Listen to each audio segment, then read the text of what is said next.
Channel. ఇవాళ వంకాయ ఇగురు చేస్తున్నా. అన్నీ కట్ చేసి చూపిస్తాయి. వంకాయ, ఒక టమోటా, ఒక ఉల్లిగడ్డ, శనగబెల్లు, కొబ్బరి కారం, తాలింపు గింజలు, కరివేపాకు, మిర్చి. ఈ తయారయ్యే విధానం చూపిస్తా. నీళ్ళల్లో కొంచెం సాల్ట్ వేసి కట్ చేసి పెట్టాయి, లేకుంటే కరునొక్కుతాయి, చేదు వస్తాయి. అందుకని ఖచ్చితంగా నీళ్ళల్లో సాల్ట్ వేసుకొని కట్ చేసుకొని వంకాయలు వేసుకోవాలా. ఆయిల్ సరిపోద్దండి. నూనె కాగిన తర్వాత తాలింపు గింజలు, ఎండుమిర్చి వేయాలా. తర్వాత వేయాలి పచ్చి టమోటా, ఉల్లిపాయ, కరివేపాకు. ఇది కొంచెం మగ్గనివ్వాలి.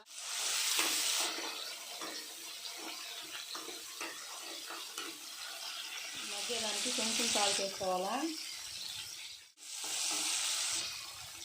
శనగబెల్లు నానబెట్టి పెట్టుకోవాలా. 10 నిమిషాల ముందు వేస్తున్నా.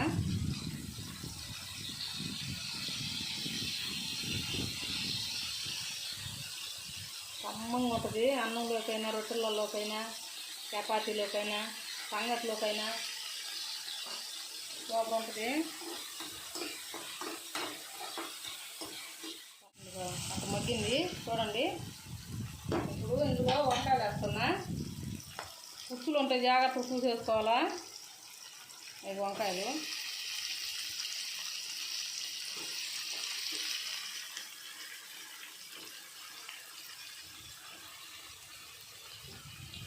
మనం ఫస్ట్ కొంచెం వేసిన సాల్ట్ ఇప్పుడు చూసి వేసుకోవాలా. మీ రుచికి తగ్గట్టు వేసుకోవాలా.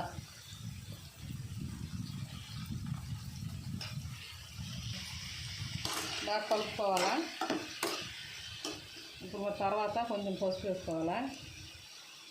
అదే అరసుకొని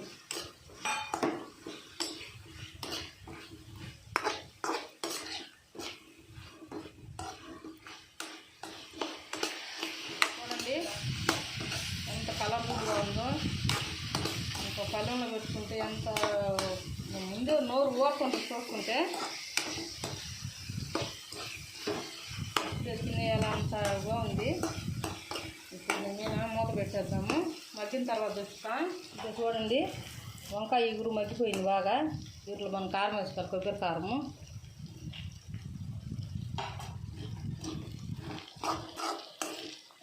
కొబ్బరి కారం మీ కారం ఎంత అయితే తినగలుగుతారో అంత వేసుకోండి. మేమైతే కారం ఎక్కువ తింటాము, అందుకని వేసుకున్నాను నేను. మీరు తగ్గించేసుకుంటారు చూసుకోండి. చూడండి ఎంత ఎట్టుందో అనిపిస్తుంది. అది రెడీ అయింది. గిన్నెలో తెచ్చి రెడీ అయింది చూడండి. వేడి వేడి అన్నంలోకి ఎంతో రుచిగా అయినా సూపర్ ఉంది. ఎంతో రుచిగా ఉంటుంది. చపాతీలో తినొచ్చు, సంగట్లో తినొచ్చు, అన్నంలో తినొచ్చు, దేంట్లోకైనా తినొచ్చు. సూపర్ ఉంటుంది. చూడండి, తినండి, లైక్ చేయండి, షేర్ చేయండి.